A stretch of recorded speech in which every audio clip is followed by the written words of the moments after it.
In the mid-1970s, a co-worker of mine found a military dog tag buried beneath a foot of sand on Glass Beach in Fort Bragg, California.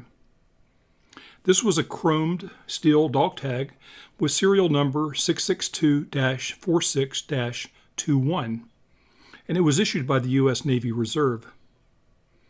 The dog tag belonged to a World War II sailor by the name of Clell Edward Linhart. A few years ago, upon learning about my friend's discovery, I found myself wondering why the dog tag had ended up on the beach like that. I was intrigued by the fact that Glass Beach used to be Fort Bragg's official town dump. From about 1900 to 1967, refuse was dumped over the cliff and onto the beach below. While it's not clear to me just how Clell's dog tag came to be there, I believe that the context of its discovery suggests some form of intentional disposal rather than accidental loss. Clell Linhart was born in Missouri in 1915. His parents, Albert and Hallie Linhart, were farmers. They had 5 sons and a daughter. A month after the attack on Pearl Harbor, Clell enlisted in the U.S. Navy Reserve in San Francisco. After training, he was assigned as a ship's cook 3rd class to the USS Tryon, a newly commissioned evacuation transport named after Commodore James R. Tryon of the Medical Corps, who served as Navy Surgeon General just prior to the turn of the century. The Tryon was 450 feet long and designed to carry 1,274 troops and a complement of 460 officers and enlisted personnel. When used as a hospital transport, it could carry 525 patients. At times, though, it transported more patients than what it was designed for. For example, at Peleliu, the Tryon came in and evacuated 913 wounded men in one trip. That's almost twice as many patients as the ship was supposed to carry. But it was the Battle of Peleliu, and the wounded were suffering. The crew of the Tryon took out as many as they could. In the fall of 1942, Clell sailed from San Francisco to San Diego, and then on to the Solomon Islands on the Tryon's maiden voyage. The Tryon was transporting the men of the 4th Marine Replacement Battalion to relieve the beleaguered troops on Guadalcanal. Clell spent the duration of his enlistment aboard the Tryon, advancing to ship's cook 1st class. His name is found on Tryon's muster rolls for all 13 of the ship's wartime voyages. During its 3 years at sea, the Tryon saw most of the Pacific, while transporting troops to various battlefields and evacuating the wounded.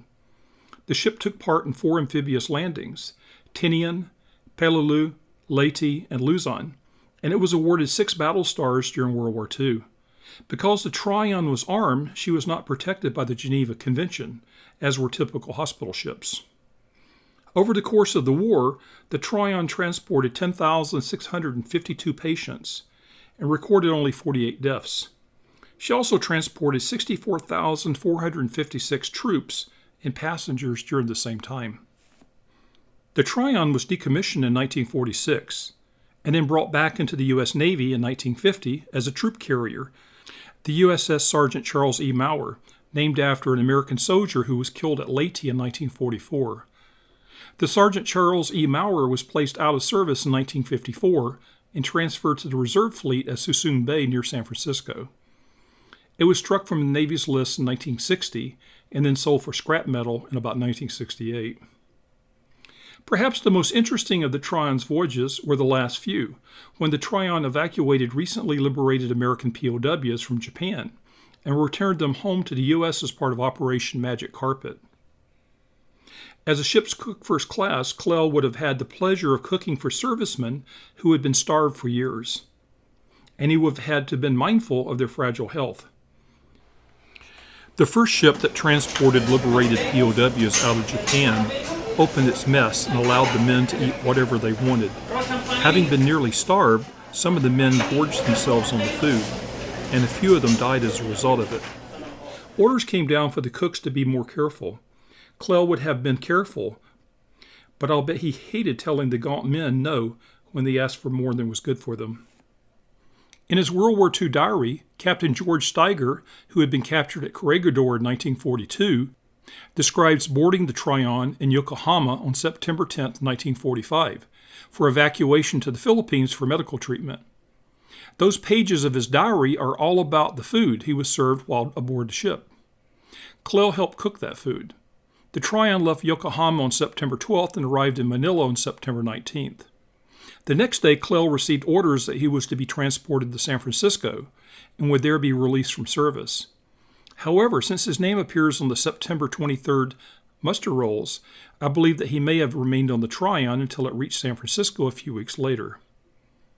On October 6th, the Tryon departed Manila Bay for San Francisco, carrying hundreds of recently liberated POWs. Among these passengers was Private First Class Walter Savola, who, like Captain Steiger, had been captured at Corregidor. I found one of Savola's dog tags on Angel Island just a few years ago. The former Fort McDowell, part of the San Francisco port of embarkation during World War II, was located on Angel Island.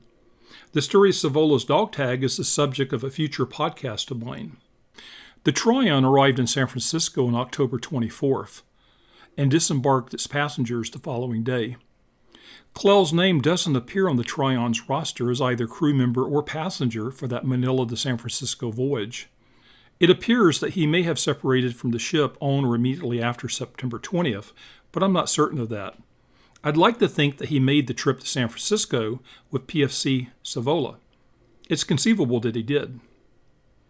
Clell was discharged from the service on November 20th, 1945.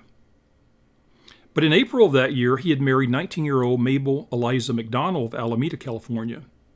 He may have met Mabel, who was almost 11 years younger than him, at a USO dance in Alameda, while the Tryon was in port. At the time of their marriage, Mabel had a 16-month-old son. After they were married, Clell and Mabel went on to have another 5 children of their own. Clell was continuously at sea on the Tryon from October 9, 1942 to March 11, 1945. That suggests that Mabel had her first child prior to meeting Clell. After they were married, her son took the name Linhart. A few years later, Clell and Mabel moved to Hayward, 12 miles south of Alameda. At the time, Clell was a bus driver with Key System, a privately owned company that provided mass transit in the eastern San Francisco Bay Area. In 1960, Key System was sold to a newly formed public agency, AC Transit. Mabel was a homemaker and a member of the local PTA. She died in 1955 following an extended illness, leaving Clell with 6 small children to raise. Mabel's buried in the Golden Gate National Cemetery in San Bruno, near San Francisco. Clell was one of 6 children born to Albert Linhart and Hallie Darr on a farm in Missouri. Interestingly, Hallie died in 1929, leaving Albert to raise their 6 kids, the oldest being Clell, who was then 13. The other kids were 10, 7, 5, 4, and 1. 26 years later, Mabel died at age 29, leaving Clell to raise their 6 kids, ages 11, 9, 7, 5, 4, and 8 months. Talk about history repeating itself. Clell remarried the following year, but it appears that his father never did. I think it would have been interesting to hear a conversation between Clell and his dad following Mabel's death. I mean, what's the chance of history repeating itself that way? Both father and son lost their wives at a young age and were left to raise a house full of young children alone. A year after Mabel died, Clell married Inez Whitmire. Originally from North Dakota, Inez was 10 years older than Clell. She had been married once before and had already raised 4 children of her own. With 6 young children to raise alone, Clell may have thought he needed help from someone like her. I sense that Clell struggled to find himself after Mabel died. He may have been processing some of his war experiences, too. It's difficult to imagine what he saw in the South Pacific.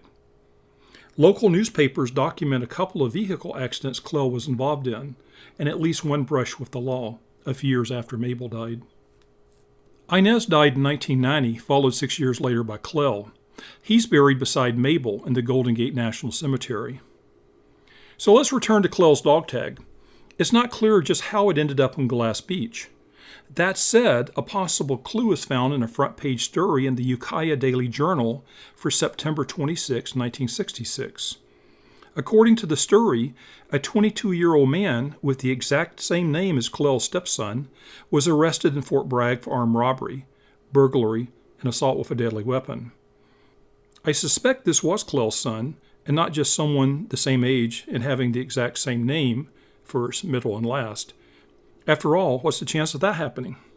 If the man in the newspaper story was in fact Clell's son, then it's reasonable to conclude that his presence in Fort Bragg is a clue to how the dog tag ended up in the town's dump. Perhaps Clell visited his son in Fort Bragg, and while there lost or discarded his old dog tag. That kind of seems unlikely to me, though. I think it's also conceivable that the son had his dad's dog tag with him in Fort Bragg and either lost it while at the beach or perhaps intentionally tossed it in the garbage. It wasn't until 1967 that the town stopped dumping their garbage on Glass Beach. By then, the man in the newspaper story had been tried, convicted, and sent to prison. I suspect that the story of how Clell's dog tag ended up on Glass Beach will forever remain a mystery. If the truth were known, though, that mystery would probably make for a sad story.